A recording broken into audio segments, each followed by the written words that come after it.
Welcome to the Two Fat Guys and an Album podcast, your weekly dive into iconic albums and our search for the modern classics. In this episode, we explore the 1995 What's the Story Morning Glory album by Oasis. This Britpop masterpiece builds on the retro grooves of the era and elevates the Manchester sound to its absolute pinnacle. It brings the Britpop sound across the sea and creates a soundtrack for a new generation. Don't forget to hit that like and subscribe button for more album reviews, in-depth discussions, and music analysis from two fat guys who love talking about music, no matter the genre. I am Mike Blackburn. I'll be your host and narrator, and with me, as always, is the maestro of music, the siren of sound, the doctor of the diminished chord, Brek Hufnus. Welcome, maestro. Hello. So, welcome to episode 11. Episode 11. No. The show's a tween. The show is a tween. That's exciting. Last week we did our big 10th episode, and I think we hit all the highlights. Oh, we nailed it. Yeah, we covered The Doors. The Doors. If you haven't listened to that one yet, go back and give that a spin. And you weren't stuttering. It's The Doors album. The self-titled album. The Doors. Yeah. The Doors. And then we talked quite a bit about our Beyond Classic Rock album, Go-Go Boots by the Drive-By Truckers. Yeah. Which is also just a phenomenal album with a phenomenal group of musicians. Yeah, favorite band of mine and love seeing them live. So you got any... that reminds me. I meant to look up, how many gazillions of dollars the tickets were going to be to go see them at Fitzgerald's. Oh, yeah. Did you have... No, I didn't right. do that either. We'll have to do that in another show then. We're going to have to do that pretty soon, I think. Yeah. I do have a word of the day. Oh, all right. I do, and it's only loosely related to anything, but I feel like it could come up in the future, like in this episode. But I don't know. Do you know what a Mondegreen is? I don't even know the word you said. Mondegreen. M-O-N-D-E-G-R-E-E-N.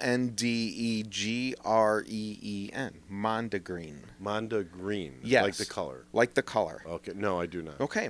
It is a often misunderstood or misinterpreted word or phrase resulting from mishearing the lyrics of a song. So when you listen to, when you're singing along with Jimi Hendrix and you say, "Excuse me while I kiss this guy," right? That's a Mondegreen. Or anything you listen to by Joe Cocker. Joe Cocker or Pearl Jam, perhaps. Right, yeah. Yes. Yeah.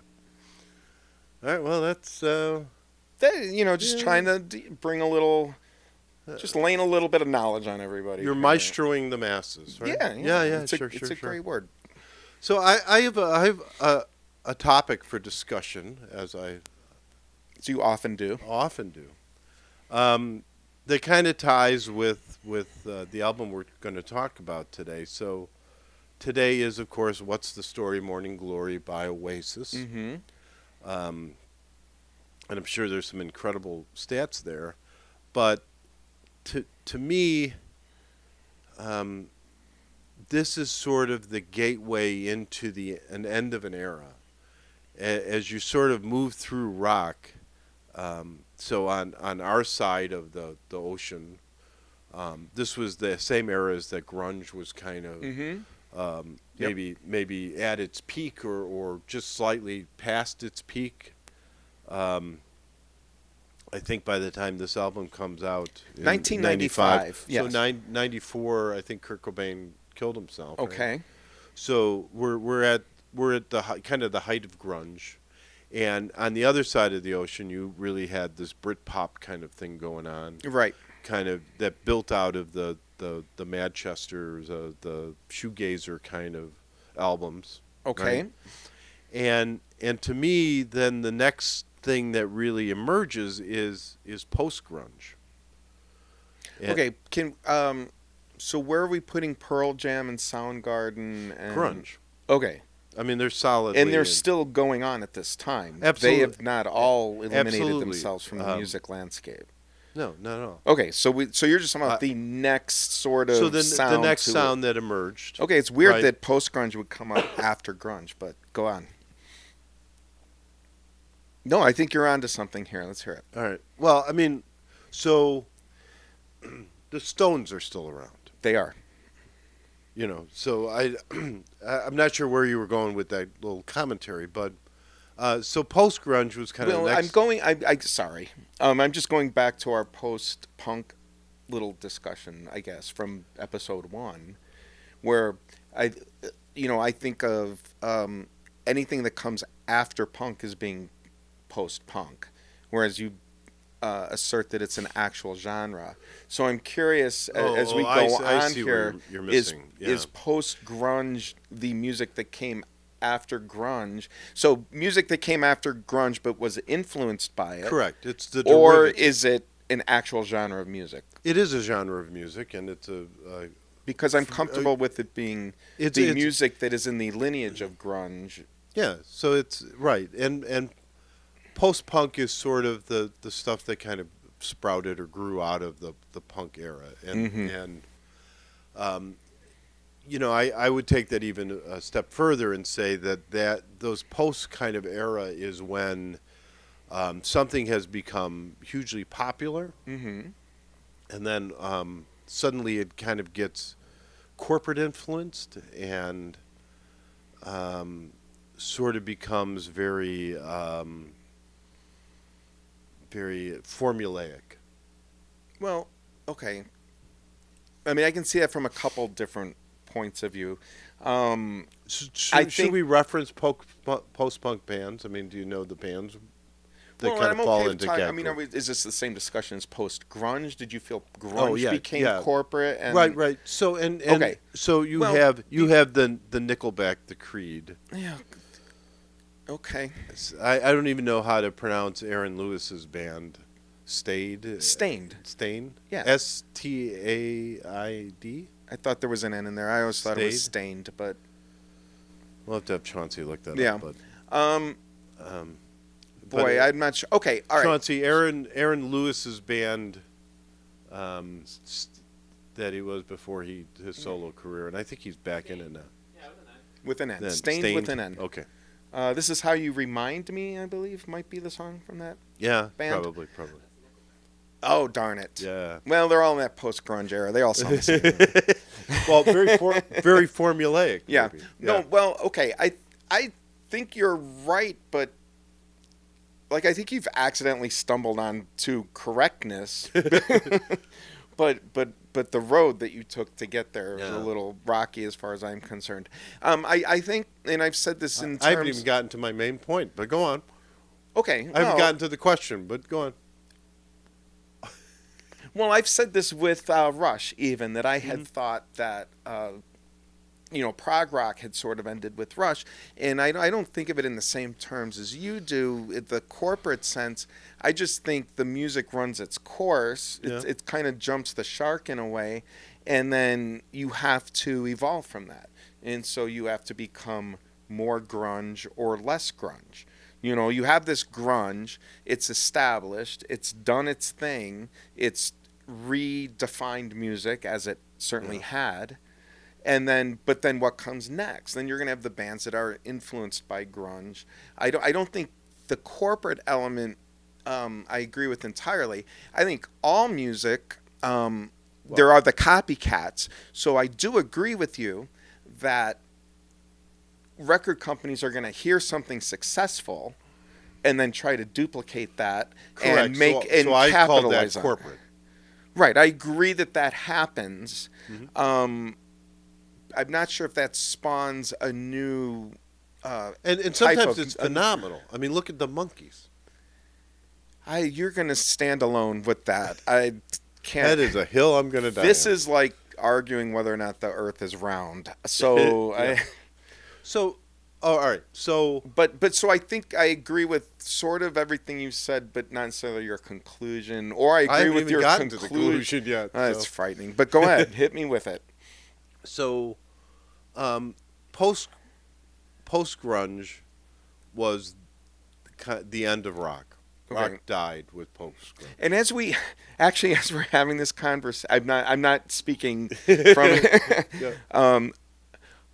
I might have been the one that threw out the term post-grunge and attacked. So now I feel like I have to take some ownership of this and can't entirely argue with it. But Well, would you have any?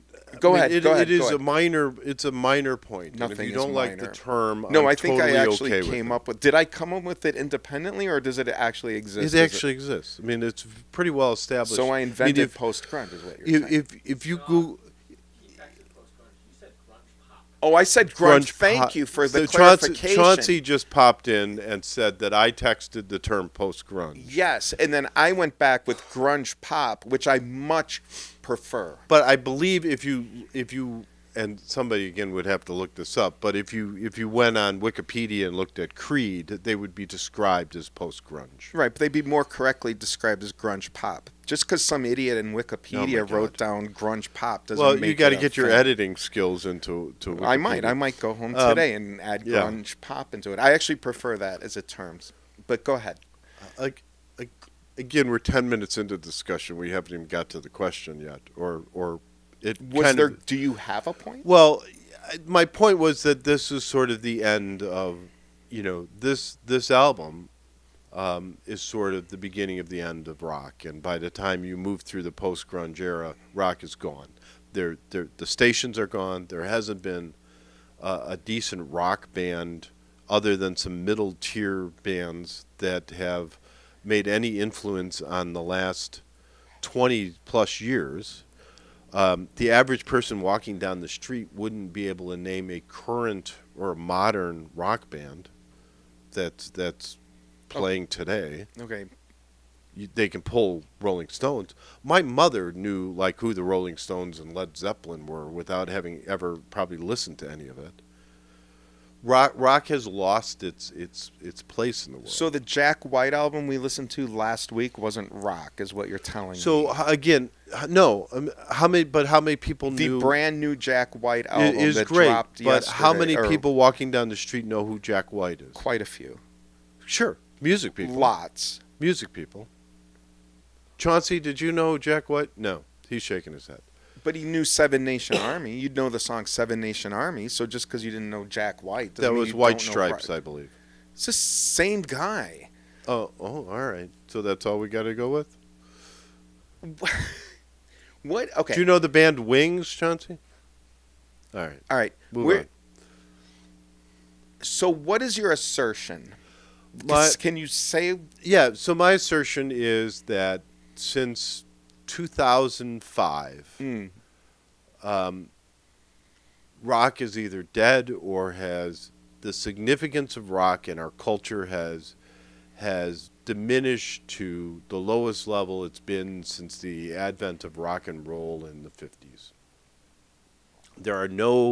There's been no new rock bands of any significance that made any sort of and even the stations are gone. Okay, the stations. What station? Are you talking about stations that play new music? So this is where I guess what it comes down to is definitions and defining genres. Okay, because there's certainly indie rock, and there's certainly pop rock, and there's certainly there's no these mega bands. branches of rock. Who's the biggest rock bands out right now? But you're telling me that rock music is dead. You're not telling me about mega bands. But so rock music. If you think of the Who, if you think of the Stones, if you think of Zeppelin, you're thinking of arena bands, rock stars, right? The rock star of today is Taylor Swift. She's a legitimate rock star. Yeah, sure. But she's not playing rock music, is what you're saying. Correct. That rock is there aren't any stadium rock bands that aren't in their 80s. Well, that's an exaggeration. Does Green Day count as a rock band? Yeah, probably. Okay, because they played a stadium that we were at. So, and Pearl Jam did, and the Stones toured this year, and yeah. Okay. But there's been since 2005, there's been no new rock band of any significance that could fill up a stadium. You're talking about. But you're talking about maybe the biggest rock band in the world that's post the 90s is maybe the Killers. Mm-hmm. and I'm not sure how much the average person on the street would know the Killers, or 21 Pilots maybe, which they missed. They should have been 27 Pilots as an homage to the 27 Club. But go on. Okay. All right. You bring up interesting points. Death Cab for Cutie, do they count for anything? Again, nice mid-tier, mid-tier bands. Well, but okay. So here we go. I mean, I love Counting Crows. If you're gonna tell me that there are no large stadium rock bands, then fine. I'm not sure I have the answer to that. I didn't quite expect that argument. Okay, so off the top of my head, because we're talking again, it's U2, it's Coldplay, so this is, you acknowledge that they exist, so rock music still exists, but they're older bands. Like rock is not dead; it's just being played by the same people that played them 20 or 30 years ago. And there's no. So there are a ton of I would say current there's rock bands. They're just not mega bands. Correct. Exactly. Okay. Well, part of that just has to do with how music is consumed today, being on YouTube. Exactly. All right. And I said kind of they don't have their they don't have the rock stations that used to exist. There are no rock stations anymore. Well, there's classic rock stations, right? Barely any of those. You'd have to go to, like, in Chicago, you'd really have, like, XRT left, really. Well, right. You have XRT, which I listen to, and they play old and new music. Mm-hmm. I mean, I listen to Sirius XM, and they have stations that play new music. They play, so there's XRT style things. But they play Sirius doesn't really count as a radio. I mean, it's subscription based. Yeah, right. I mean, you still have you still have in Chicago the Drive. You still have WKQX in Chicago playing alternative rock. There's still rock stations that exist. Just because you don't listen to them doesn't mean they're not there. There still are rock stations that are playing. Now, if you're been no rock bands in the last 20 years that are of any significance. Okay. There's no stadium bands. Rock. I mean, there are influence. people. So my argument was the influence of rock. If rock is not dead, it's extremely sick. The influence of rock has really declined. I think it just comes down to what you define rock as. Like, is Billie Eilish, like you said, there's Taylor Swift, but you don't believe Taylor Swift to be rock. Is she folk rock? No. Is she singer-songwriter rock? I mean, why? She's a rock star. All right. She is the definition of a rock star. But she's not playing. But it's not. She's a not band. rock. Right. So, no, well, the Killers are good. She's not playing rock. But she checks all the other boxes. I mean, she can fill up arenas. Right. She plays the guitar. She writes her own songs. Okay. I mean, that's a rock star. Yeah. But she's not a rock band. Okay. I'm gonna let you win this one for now, just because I haven't. And I can't. You got me for the moment. You got me for the moment. And the reason I was but the thing I will stand up for is there are many really great alternative rock bands. Okay, so if you're just talking about mega stars, mega rock bands, then probably you're right. So rock's influence is I don't think rock's diminished. influence has done anything, though. I mean, you still have rock artists selling out arenas. To us. No, there's young people. My daughter's gone to see Coldplay. She's gone to see U2. She's. I mean, I don't think it's all people our age at these shows. Coldplay is from the 90s. Okay. Oasis, which from the 90s. We can go see Oasis. I'd love to go see Oasis. From the 90s. Okay, it's only going to cost you $365 to get in the door. I don't like Oasis that much. But, or maybe a sponsor can pay for it. When it came, that'd be nice. So when we came up, I'm jumping ahead here a little bit, I think, but since we've established that you have some, you might be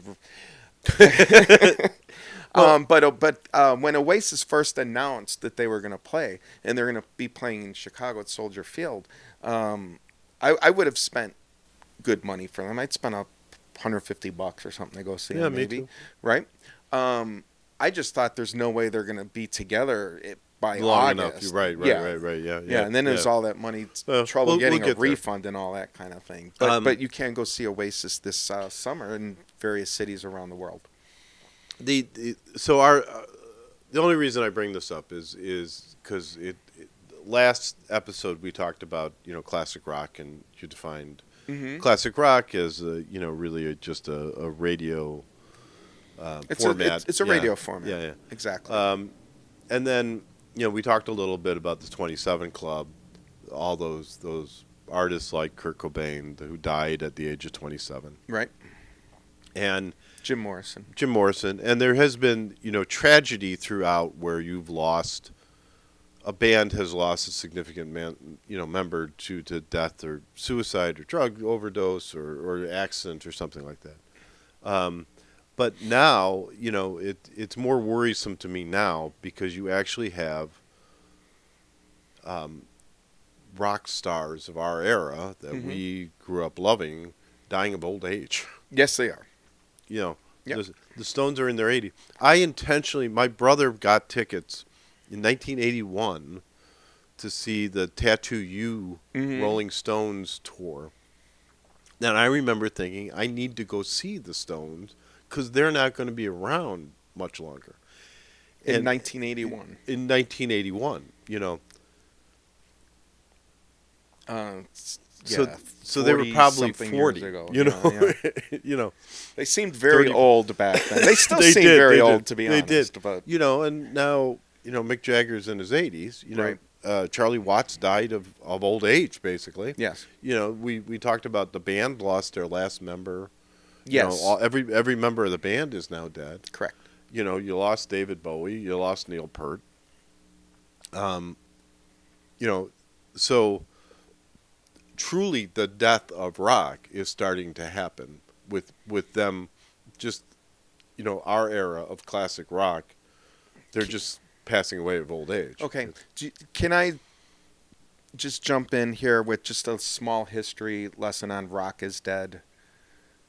Because Rock is Dead, since 1962, Decca Records did not sign the Beatles because Rock is Dead. In 1967, the Doors, who I believe are actually the first American rock band, recorded a song, "Rock is Dead," and again, it was directed at record labels, at record companies, at the music business. So whenever you're talking about this "Rock is Dead" thing, it tends to go back to the music business being a mess. The Who declared Rock is Dead and Long Live Rock in 1972. Yep. Todd Rundgren in 1975, The Death of Rock and Roll. Grunge was touted as the rebirth of rock, actually, implying that it had been dead. And Gene Simmons, most recently, is fairly well known for declaring rock to be dead in 2014. So this declaration has been made over and over in the past, and rock has somehow survived. I think the pendulum is swinging. I think you may or may not see other bands coming in. These large bands are going to come back. So that's all I would say about it. The Rock is Dead mantra has been in existence since 1962. No, I'm with you, and I'm aware of those songs or those statements. It's just now you look and we really haven't had a breakout, arena filling band in probably 20 years. So, all right, that'll be. I will once again. The show will get the last word on that. You have a week now to. I will rebut that. I'm sure I will rebut that next week. And let's drop the needle on side one. Let's get ready to rock. In the red corner, an album that needs no introduction. Ranked number 157 by Rolling Stone. This 16 times platinum album reached number 4 on the US charts in 1995 and is one of the all-time best-selling albums worldwide. Performed by the standard bearers for Britpop, Oasis. This is What's the Story? Morning Glory. And in the blue corner, two fat guys. This is Two Fat Guys and an album. Side one, man. This is a big one for me. I cannot overemphasize in my world how much this album I think is a this has significance. Boy, we're jumping right to the end. Oh my God, this is What is the album? It's What's the Story? Morning Glory by Oasis. All right, I think I've heard of it. Yeah. I believe the intro referred to it as a Britpop masterpiece. That's probably going to end up in the scroll as well. And then, Yeah.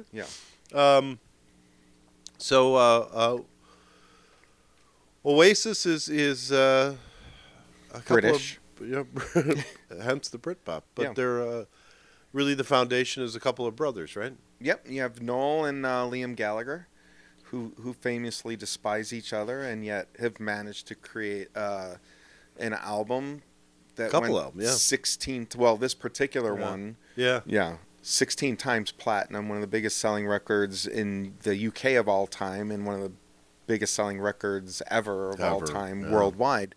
I mean, it's up there with some like just monster albums like.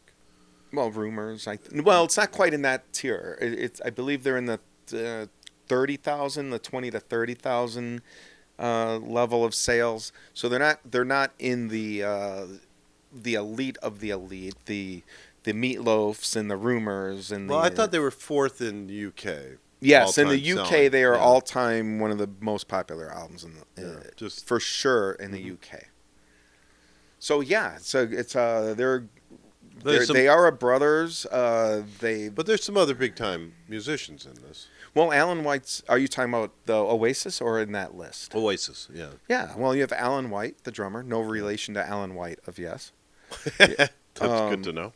Their drummer was eventually replaced by Zach Starkey for a short time, who is in fact related to Ringo Starr's son. They are massively influenced by the Beatles, almost to an obsessive point. And as a person who loves the Beatles, it's sort of a double-edged sword for me as far as this band goes. Like, I love that they sound like the Beatles, and yet they sound like they want to sound like the Beatles. So they haven't. And I'm just gonna say, like, I really like Oasis, but they haven't quite. I don't know. That there's that weird dichotomy for me where they sound so much like the Beatles, they almost sound too much like the Beatles. Sure, then it's fair. Well, and there's no denying. I mean, even the anthem on here that kind of is played a lot is Wonderwall. You're right. And the name Wonderwall comes from George Harrison's first solo album. Okay. Which his first solo album was Wonderwall music, right? So this is where it comes from. Just tying into that Beatles sort of I mean, Liam, I believe, is the one that is self-admitted to being a obsessive Beatle fan, but I think they both are. Noel is the writer. Liam is the lead singer. I think they go back and forth on some of that stuff. Well, but I believe all tracks written by Noel Gallagher. Okay. Except where noted. That's going to do it for all of us here at Channel 4 News. You stay classy, San Diego. I'm Ron Burgundy. Almost sounded like you were reading that. Good Lord. Okay. But I do think they don't. I think they share lead singing at times. I think they're both capable lead let's singers. go with that. Yeah. And even in this album, the song "She's Electric" has the ending of "She's Electric" actually has like the same vocal riff from A Little Help from My Friends. Yeah. So they directly quote the Beatles. There's Morning Glory as a reference to Yeah. Tomorrow Never Knows.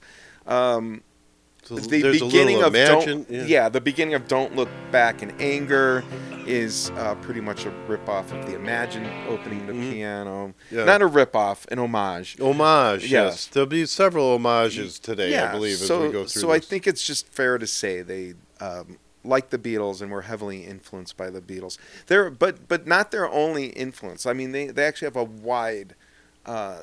They like all the British invasion bands, and they took, they were heavily influenced by them, influenced by the Sex Pistols, influenced by Neil Young, and you'll be pleased to know, because I know this is one of your favorite bands, Liam has specifically cited the Stone Roses as the reason that he became a musician. Like, they went to a Stone Roses concert. He says that concert changed his life, and Stone Roses, the self-titled Stone Roses album, I think is one of the is near perfection on every level, from the writing to the music to the production value. That is a tight album all the way through.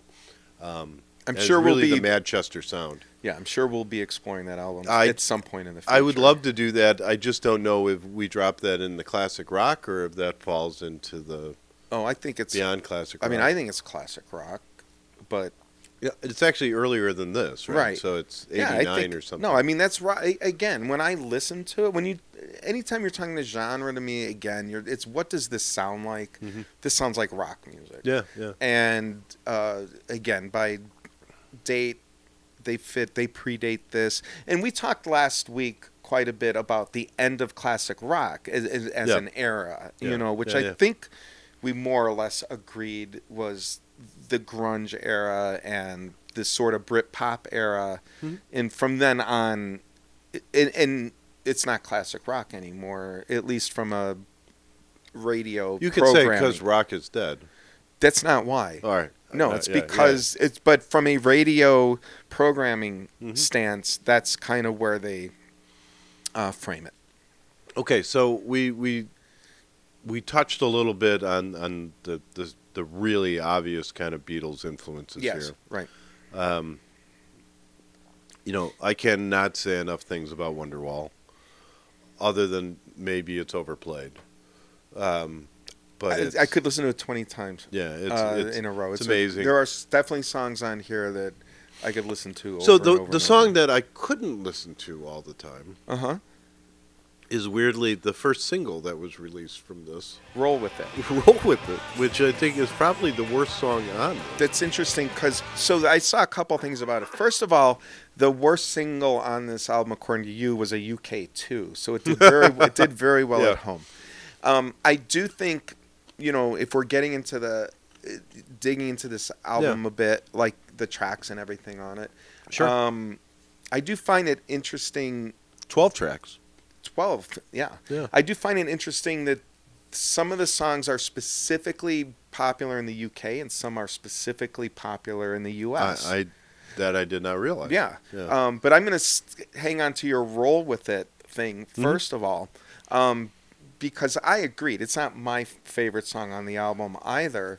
As weirdly was released before the album, so it was kind of the teaser song that was released. Right, and I believe part of it was their war with Blur. And I kind of think they were, we're going to send out our our worst song on this album, and it's going to beat your song. Yeah. Like, I really kind of think, because they're bold. Like, the Gallaghers have opinions.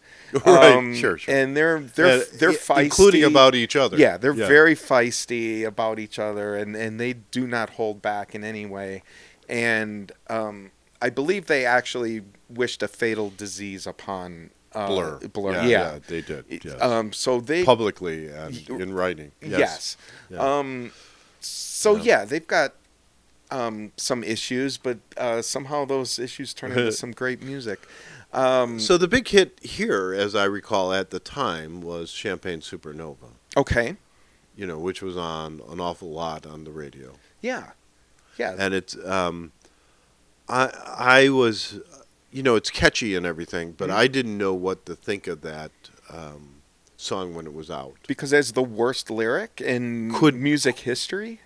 Yeah, we can go with that. And then you dig into the rest of this album, and there's like 6 other songs on here that are, far more interesting and better musically than that, or Roll With It. And so the interesting thing about I'm going to go back to Roll With It for me, because it wasn't my favorite song on the album. I was shocked to see it was a UK too. Yeah, me too. And whenever I'm preparing for the show, I listen to the album multiple times, because I think that's the thing to do. I think, it's an album that the music we grew up with. Not grew up with. We were already adults at the time the music came out, but it's married children. Yeah, but it was still in my wheelhouse of music. We were young enough. Yeah, this was. I would consider myself a contemporary of these songs. Yep. But I don't think I ever listened to the whole album at the time. It's fair. Maybe I did, maybe I didn't, but I don't own the album. Mm-hmm.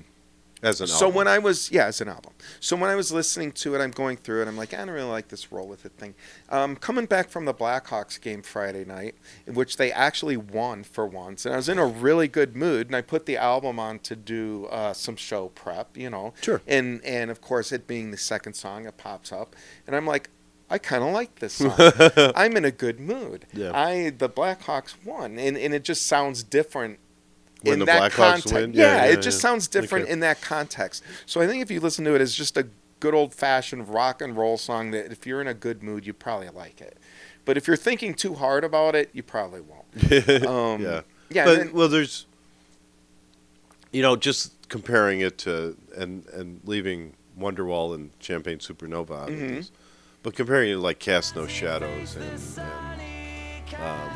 Don't Look Back and Anger and Hey Now. It doesn't hold up for me. Some of those songs you mentioned are filler for me as well. Like, I don't consider those great songs either.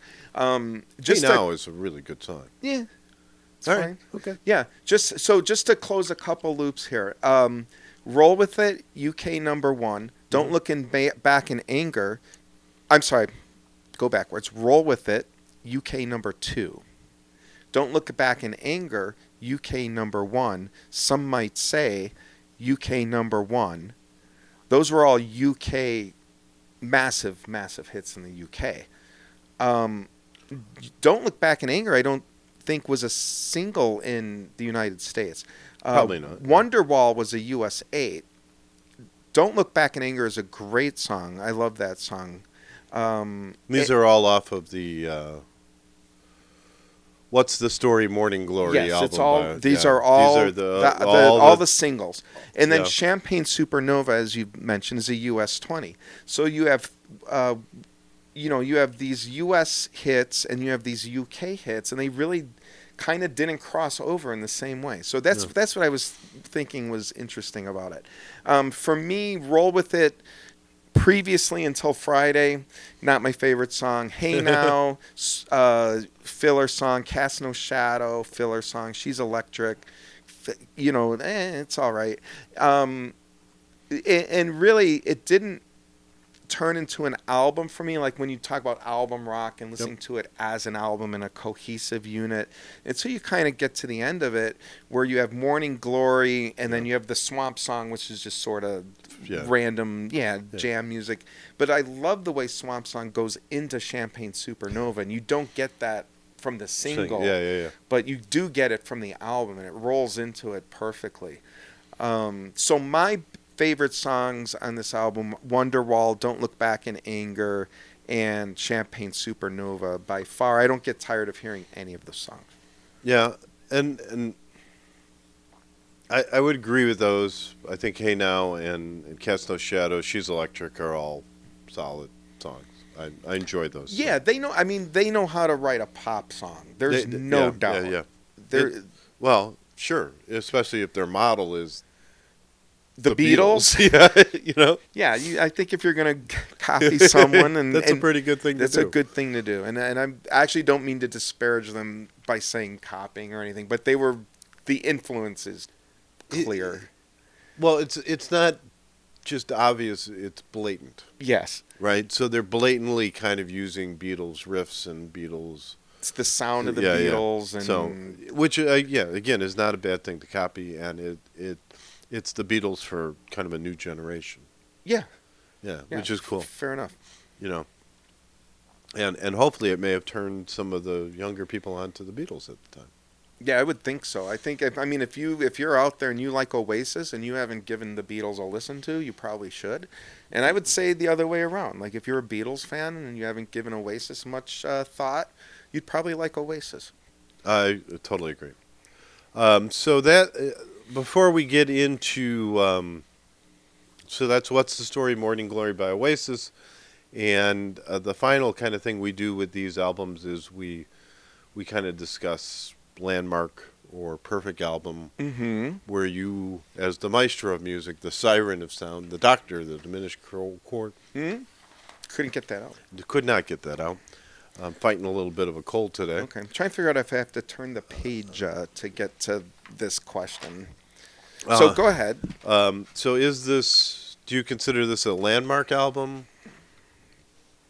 Here we go. I got it.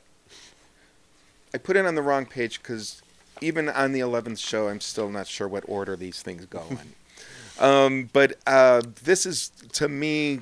Show prep, the outline is there, but go on. Yeah, maybe for 12. We always have to have something to aspire to. Right, sure. Remember, Two Fat Guys in an Album. We'll be better next time. That is our mark. So I do think this is a landmark album. It's a 16 times platinum. That makes them, like, it does not get much more culturally significant than that. It's the standard bearer for 90s Britpop. Yeah. Pretty much, created a genre of music, or at least is the leading band in that. One of the best-selling albums in the UK worldwide. 5 top 20 hits combined in the US and UK. My ranking, because I know you have your own ranking styles and everything. I have 3 favorites. It's a 3 favorite album for me. Nice. So there's 3 songs on this album that are favorited and are in my... it's one of my top 4,500 songs. So, but I'm going to guess it's not a perfect album. I do not believe at all this is a perfect album. I don't think...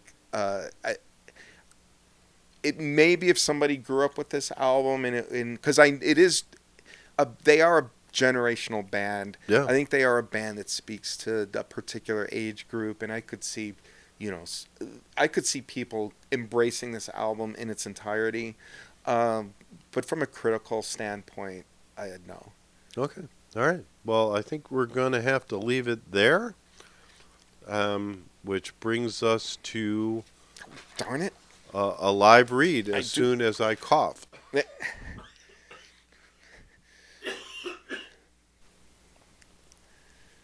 Maybe for show 12 we could have a cough button installed. Well, I think he's the cough button at this point. Let's hope. You can cut that. All right, so let's hit some words from our sponsor here. We have a live read in the studio. Two Fat Guys in an Album is sponsored by Deeper Connections Counseling, helping people connect to themselves, the people they love, and the world around them through individual and couples therapy. For Illinois residents, both in person and online. More information at dcctherapy.com.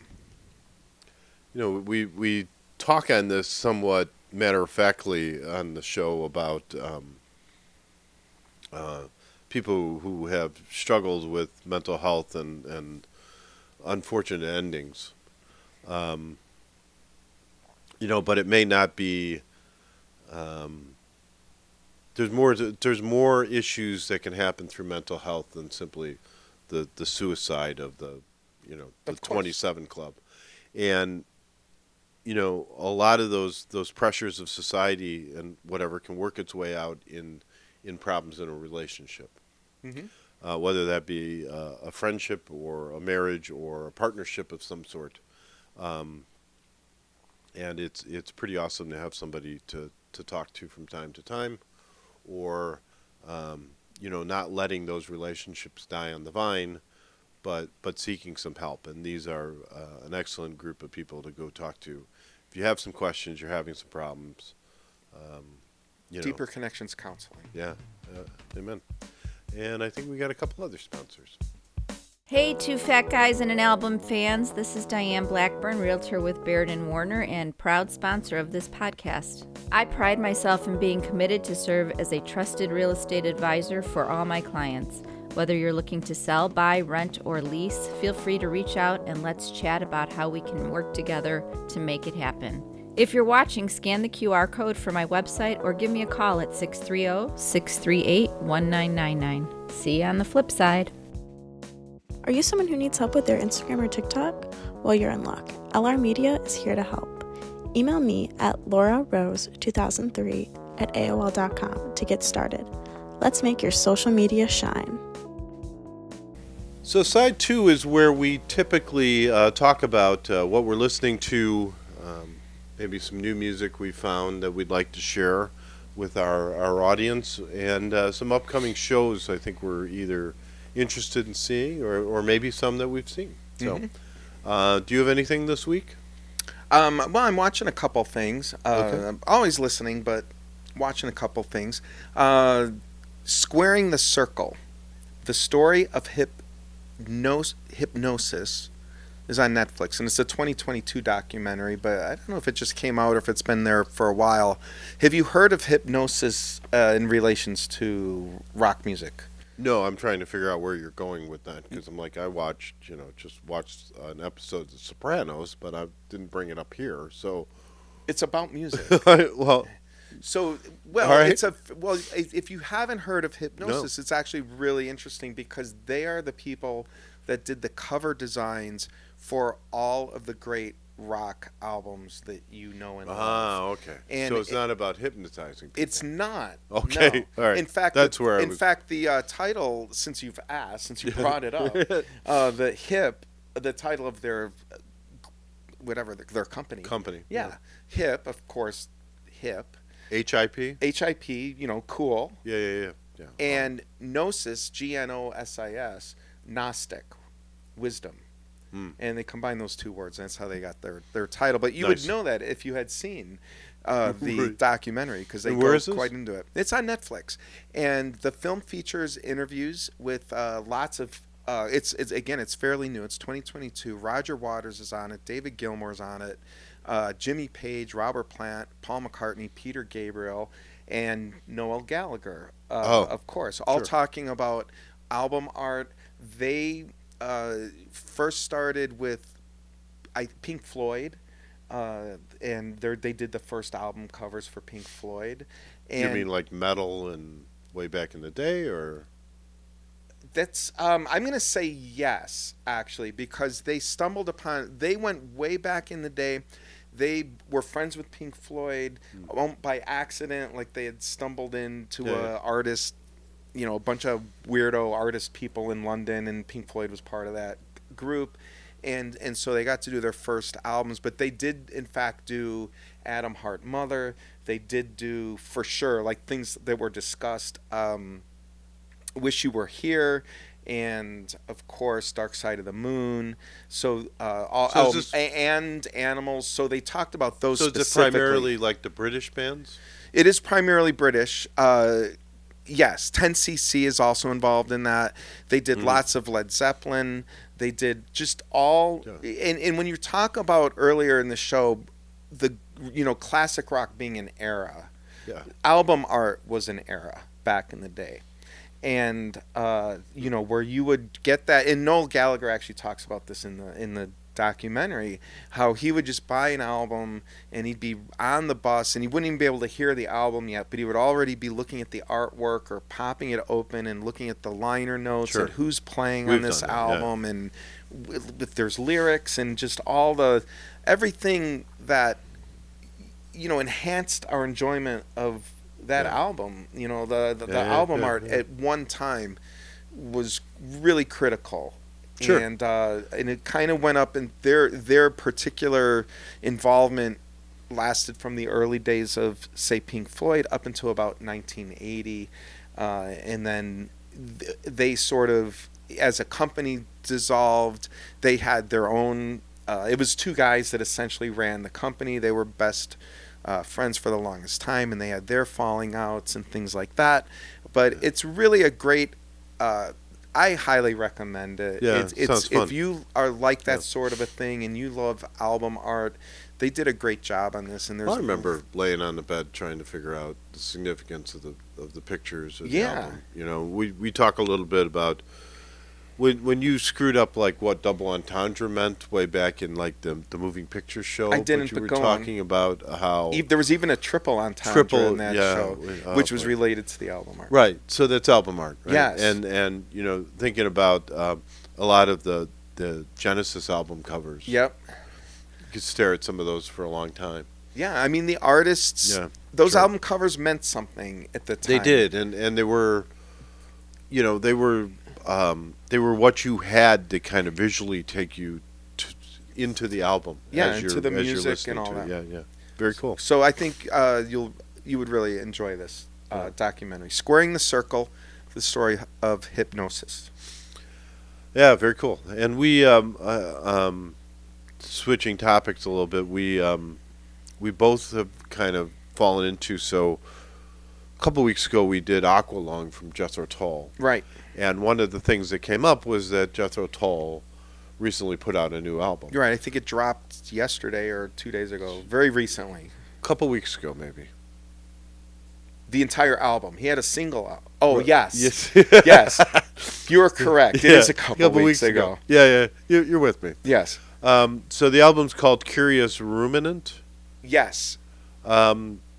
It's fascinating. I mean, it's kind of old Tull. I mean, it sounds like Jethro Tull. Yeah. Yeah. To me, I mean, I think the flute playing actually is still. He is sharp as a tack as far as the flute playing goes. The instrumental parts are pretty interesting. His voice isn't what it used to be. It wasn't much when it was something. So well, I liked his voice. I didn't have a problem with his voice, but he's definitely whispery a bit. He's lost quite a bit of the power in his singing ability and everything, and clarity. It's a little. He's got to be in his 70s. Yeah, I think he's. I don't know. We'll have to go back and check the Aqualung. I want to say 79, but I don't recall exactly. Yeah. So there's at that, you know, older than 75. That's where we're drawing the line now. If you're older than. Well, I think there's an excuse to letting your voice, you know. Oh fade yeah. A little bit. You know, for sure. He got a lot of good years out of that voice. He's not letting himself go. It's no, just, not at all. You know, age is catching up. Yeah, and he's still probably the preeminent rock and roll flautist. So he still sounds really good. If you like that sort of thing, if you like that element, he's sounding great on the flute. So also kind of tying back to some of our previous shows, I was with a couple of our ran into a couple of our listeners. Okay. And were they carrying pitchforks? They were not. Good. They were glad to hear that. They were happy. And were they pod bunnies? Did you run into some pod bunnies? Stop. We're not gonna have anybody. And they were talking about how much they were enjoying Car Seat Headrest, and they hadn't heard anything about that band until they started listening to our podcast. That's and awesome. Now they're kind of hooked on Car Seat Headrest. Like, man, that is just a great album. Their live performance album is amazing. And so it's kind of cool, you know, we're on show 11 here, but it's kind of cool to see how, you know, we've already started influencing a few people or turned people on to new music. Yeah, that makes me happy because I think that's part of what we're trying to do. I mean, we're obviously exploring those classic albums, but also we continue to see new music, and there's no reason not to enjoy some of the great music that's coming out. There now. is. There's still a lot of great music being produced, and you know, they're popping up at smaller venues. And you know, it's still I enjoy finding new music, and I think a lot of our contemporary friends and whatever are content with just living on the music of the 70s, 80s, and yeah, I think actually that's one of the things that I like about music is that moment of discovery, and even to be not to just keep patting ourselves on the back here. we can, though. Go ahead. But even for myself, like as I said, I had probably never listened to even the Morning Glory album all the way through, and so I'm still getting that experience of newness for this album, and even some of these great classic rock albums, maybe we haven't listened to them in a while. Yeah. But some, that sitting down and listening to the songs and going through the lyrics and really diving into an album has been a really good experience for me personally. A couple shows ago, we did Aqualung, so we just talked about Jethro Tull's new album, but we did Aqualung, and Aqualung was a seminal album for me. Right. Right. It meant a lot to me in my. In your youth? I probably discovered it somewhere in high school, and it was a significant album for me. Right. But I hadn't listened to the whole thing all the way through in years. Yeah, and it was still pretty good. And so it was nice to have this opportunity to go back and listen to it again. So, which reminds me, at the end of the show, we always announce what the next album is. Yes. And it might be a great idea, if you're enjoying the podcast and you want to follow along, that maybe pre-listen to the album we're going to talk about to kind of center yourself. We do play some clips in here. Yeah, but it's hard to. We're not able to play entire songs and just chat about those songs. We legally get 6 seconds for each song, so we're only going to play a small clip. But if you're enjoying what we're doing here, you may want to pre-listen to some albums. Yeah, I think that's a good idea. It's a good idea. I have a couple of shows that are coming up that I wanted to run by you, and so we've talked about this a couple of times, but I'd like to kind of lock you in for April 5th with Bright Eyes that will be at the Salt Shed. I'd love to see them. Okay. And I'll even pop for the tickets. No way. Yeah. You can pay me back later, but I will go ahead. But you'll take care of the tickets. Yeah. All right. I will have to check my schedule because it's busy times. But I would absolutely go see Bright Eyes at the Salt Shed. And I don't know if we missed this, if we've already brought this up, but I don't recall it. But April 10th and 11th, Jack White is doing his No Name album there. I'm guessing completely sold out. I'm almost positive sold out. But that would be very, very cool. Yeah, I would go see him. Maybe we can score some. Yeah. Maybe we could pay a couple dollars extra for those tickets, possibly. Yeah. But I would go see him. I would totally go see him. Yeah. I don't have the dates here, but it's not even the point. But Japanese Breakfast is playing 3 nights at the Salt Shed. That's amazing to me because they're good, but I don't know. She's good? She's good. You're right. Yeah. She's good, but 3 nights good? There's more to it than that. Oh, okay. 2 nights are already sold out. Wow. At the Salt Shed, which I'm guessing it's about is 5. Yeah, it's 5,000. So that blew me away. They're an interesting group, or she's an interesting musician, an interesting artist. I would sit there and listen. I'm not sure I'd pay a premium price to sit there and listen. And it shocked me that I don't know what I'm missing or missing out on that she sold out. Yeah, maybe we go find out. Maybe Father John Misty is. I don't have the date on Father John Misty, and with Lucinda Williams. Yeah, I totally would do that. So I mean, that's a show also coming up. So we definitely need to start penciling things in on the calendars for the summer concert season. Yeah, absolutely. And again, only $356 to see Oasis at Soldier Field. Do you have anything? I cannot wait until Bears move out to Arlington Heights so that I can pay $356 to see Oasis in Arlington Heights. Yeah, I don't want to go to Soldier Field. I've got a couple other things. We have time for a couple other quick ones here? Yeah. All right. What's sticking with Oasis for a little bit? There's actually a deluxe edition of What's the Story Morning Glory. It's from 2014. It's not new, but it's really cool. There's 40 tracks on it, so it has the original. Yeah. Hold it. 40 tracks? 40 tracks. It has the originals, and then it has a ton of alternate tracks. It has a ton of live tracks, and they are highly regarded as a live band, by the way. People that like Oasis. Apparently $300 regardless. 356. People really, they are known to be a great live band. So they have a couple covers that I'm not sure if you're aware of that they even did. No. Come On, Feel the Noise. They regularly perform that. Twisted Sister cover? Quiet Riot. Quiet Riot from 1983. But here's another one. Did you know that's a cover? What? Yes, Quiet Riot was actually covering that song, originally recorded by a band called Slade in 1973, a UK #1. Have you ever heard of the band Slade? I have not. They had multiple #1 hits in what the year? UK. 1971. Huh.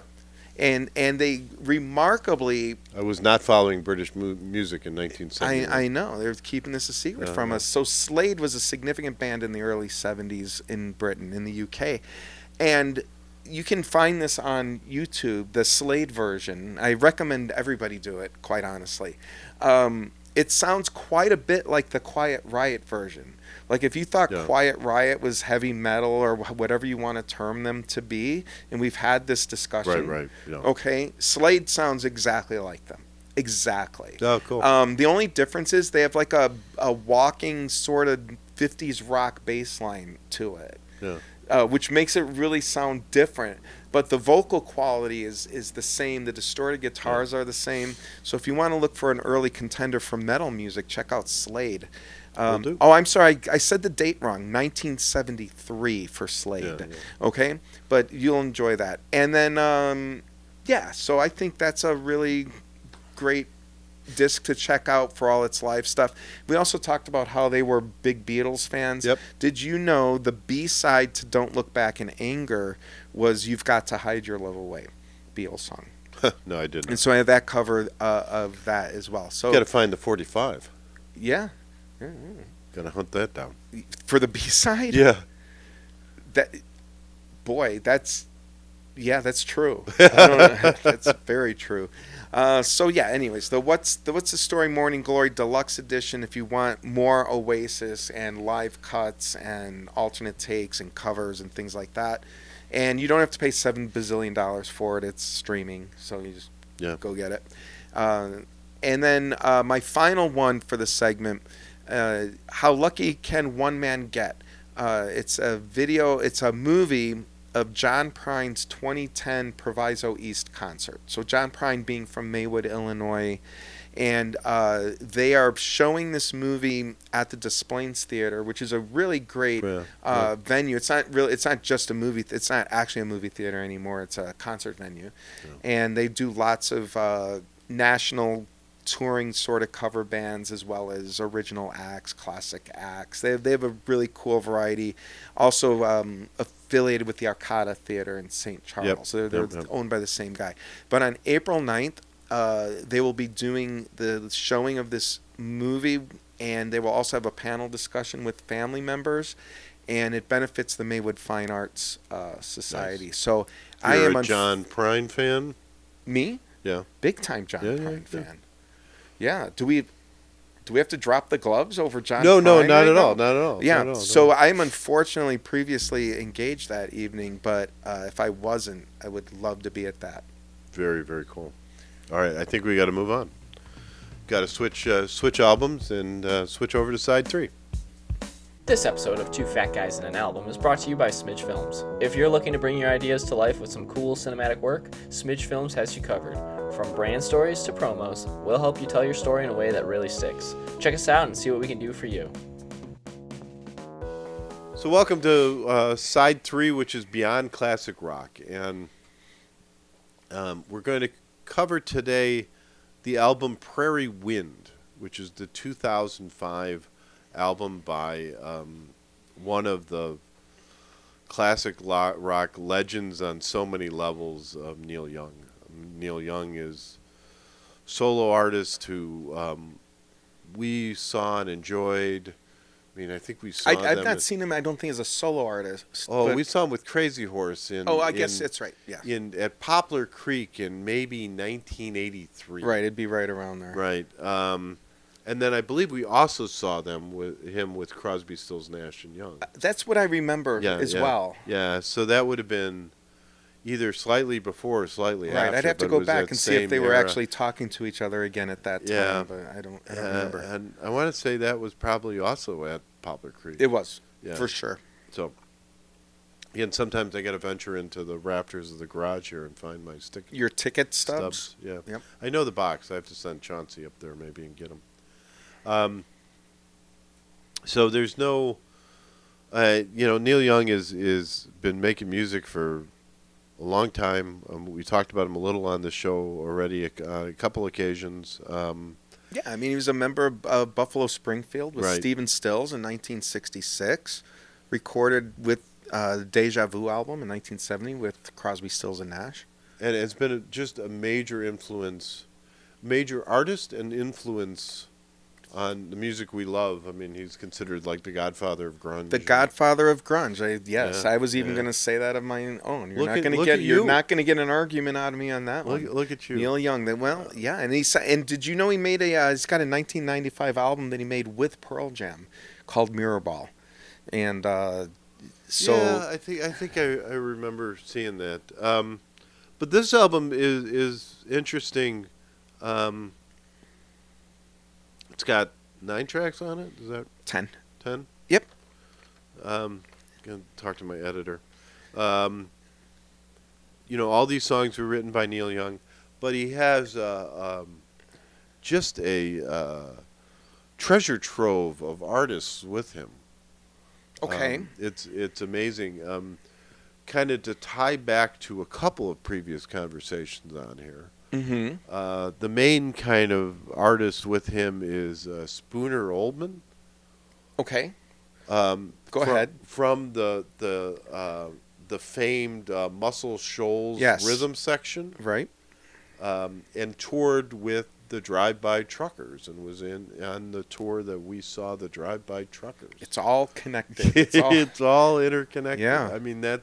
So just kind of a monster, legendary, the Spooner. Yeah, right. The Spooner. Ben Keith is on there, who's been with Neil Young for a long time. Performed with him on the Harvest album in 1971, and on many, many other artists, many other of Neil Young's work. Yeah, and I think this album harkens back to that time as well. It's more of that acoustic Harvest Moon era type music. Well, so one of the primary song on here, the hit, if you will, or the one I know is this old guitar, Right. Which is this an homage to Harvest Moon? Is it just stealing the riff of Harvest Moon? Is it just using the chord progression as kind of a Jumping off point? yeah? So what? Well, I because couldn't. The refrain doesn't kind of sou- piece has the little Harvest Moon kind of kicker on it. Right. So So I don't know when it's your own song how you refer to that. And clearly from the face you made, he had it a really offended you somehow. he had a really good idea and decided to use it again. Twice. Yeah. Well, I didn't know if this kind of tied back. If he wrote Harvest Moon on this old guitar. So Yeah, no, it's a new song, or not. It's not new, but it was written in 2005. I know. Oh, but okay. Did he write Harvest Moon using this guitar? My assumption is he did. Yes. And so it was kind of a throwback Oh, to you're that. going back to that. Yeah. Oh, I actually don't have that information, but I think that's a very reasonable thing. The guitar in question was owned by Hank Williams, by the way. Oh, yeah. So this old guitar is It's kind of a nice story if you listen to that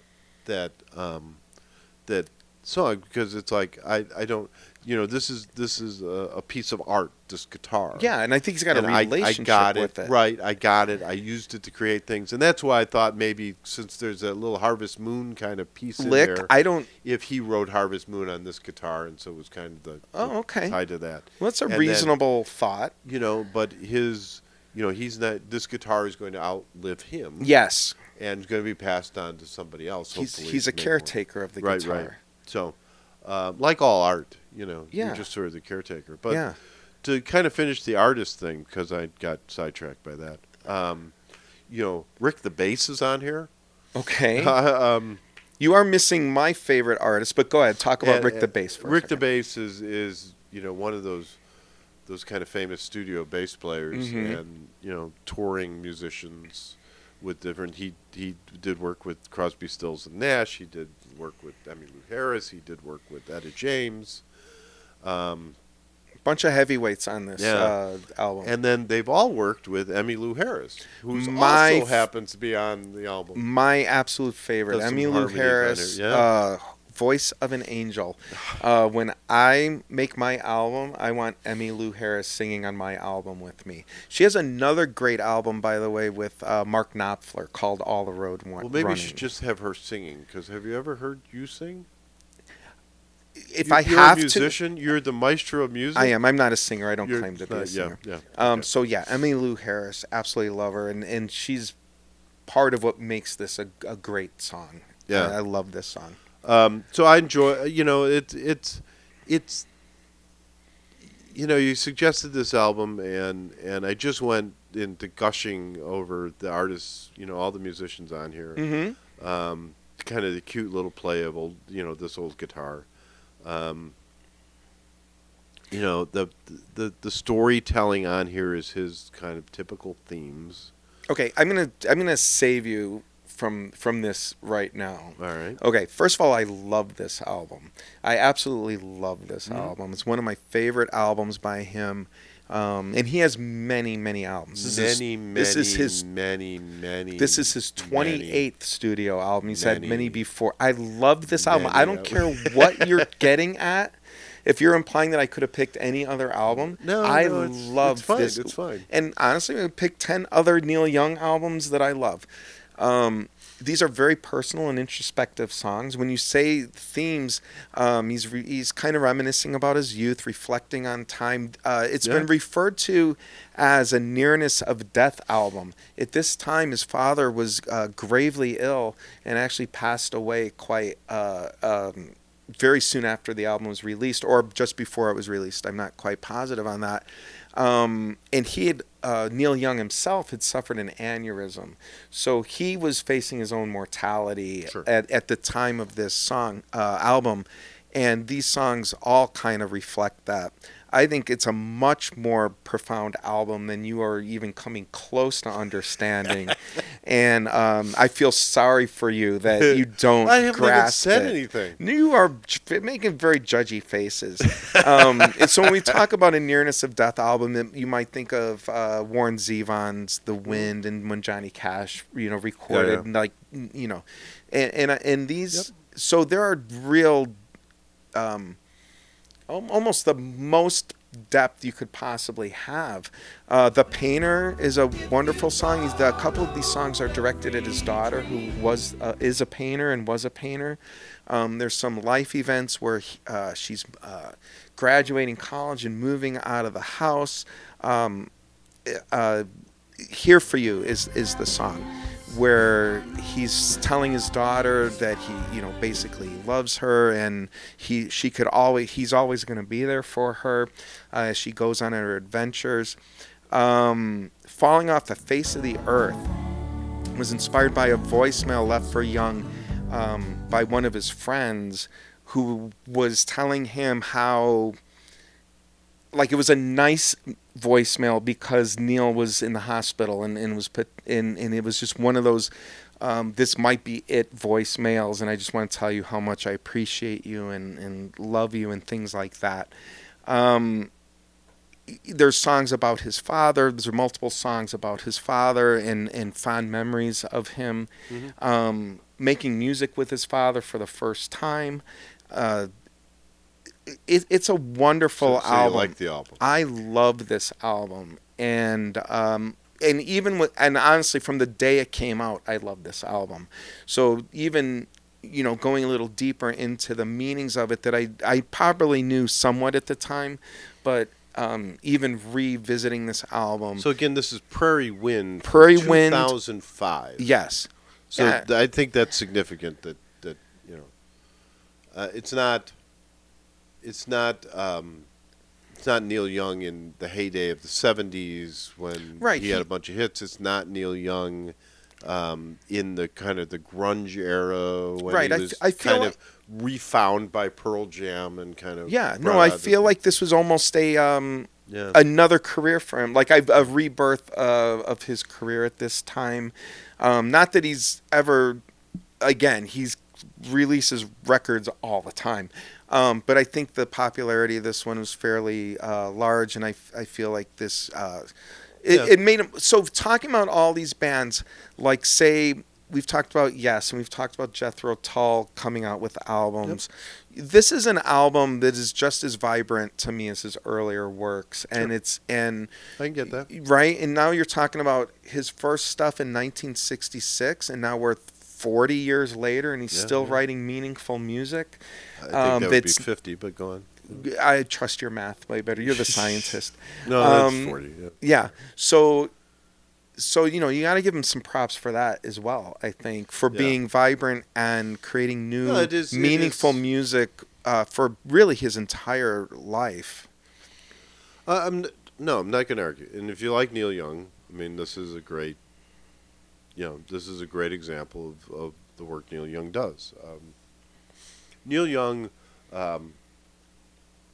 no, I'm a little jaded in the last 6 months because he released a double album. Right. I don't understand why that bothers you so much. Why is he Well, not it allowed to wasn't- make money? Like, Yeah, why right, are it artists was- not allowed to monetize okay. what they own? Okay. No, but go ahead.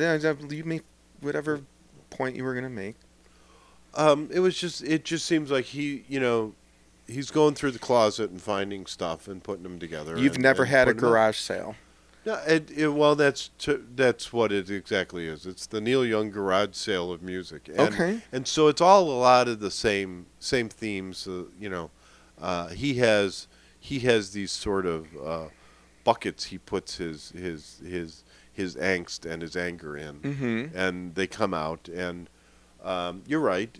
This album's a little bit different because it does talk about kind of family and friends and his father And things that were happening at that and the time. car. Yeah. You know, So- it was so I'll give you that. Yeah. I'll give you that. And just to, it's not an angry album because he's fully capable of fire and brimstone and absolutely. yeah.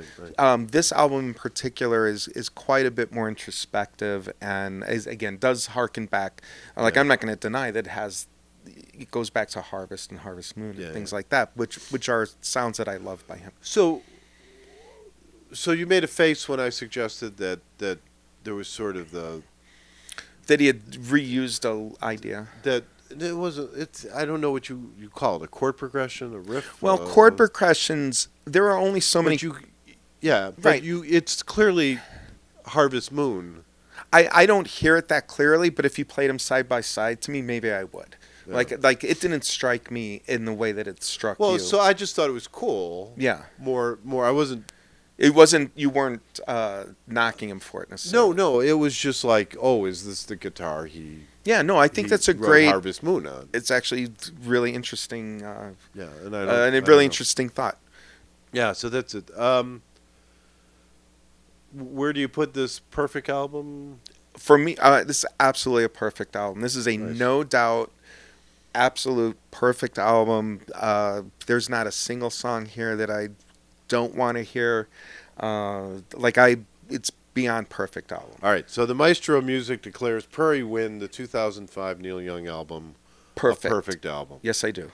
You need to tap a cup or something. I think in I that drank. case? I drank. No, because look, the cup tapping I don't know where all that fits is in. meant to be Yeah. for factual things. This is my opinion. I admit that it's opinion, and it does not get a tap of the cup. It is if you we recommend listening to this album. If you do, just listen not just to the stories and the lyrics, but listen to the music. I mean, this is a powerhouse group of musicians on here. Yeah. It's worth kind of keeping that in mind as you listen to this. Okay, let's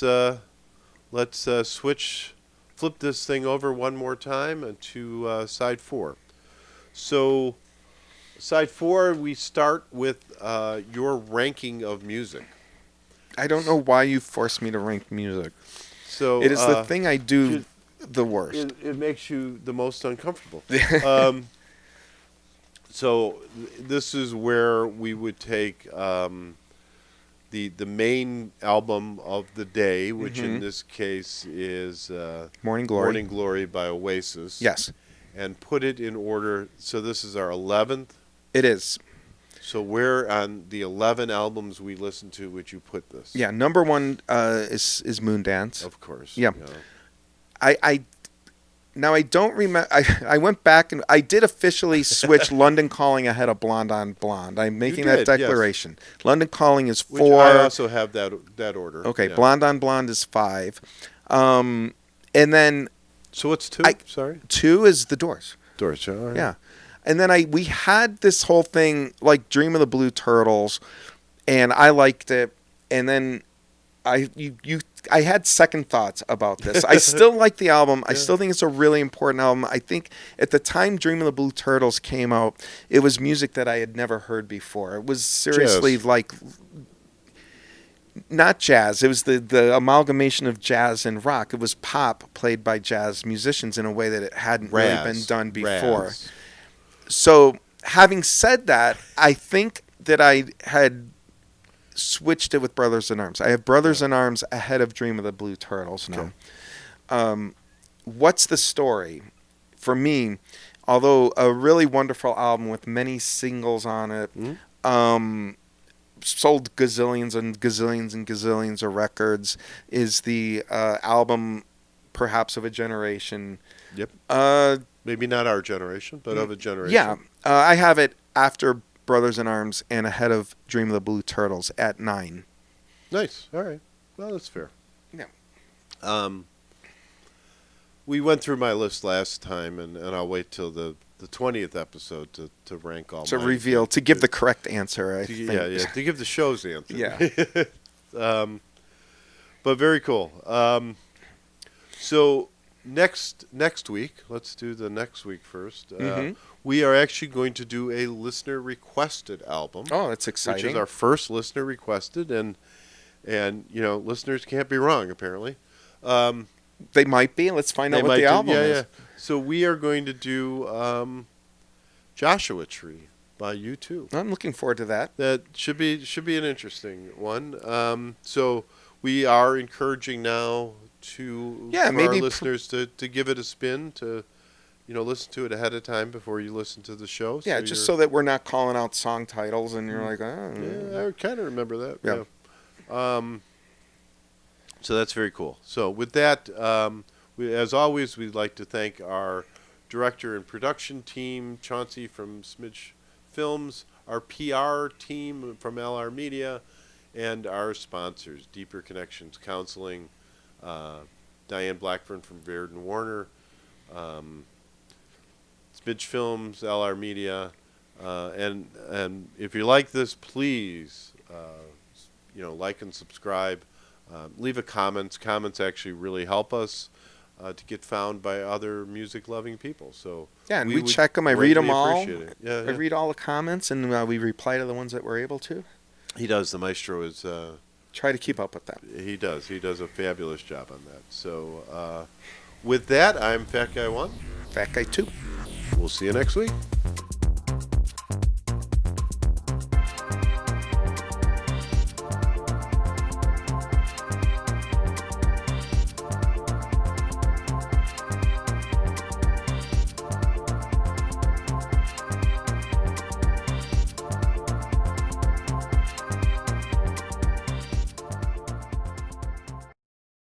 Down digits, right? We're tweens. Yeah. It's not. Is it not on? Good call. Good catch. Start over? I specifically gave myself the one with the switch so that you wouldn't do that. Yours will not turn off. Yours is idiot proof. Faster than a cannonball.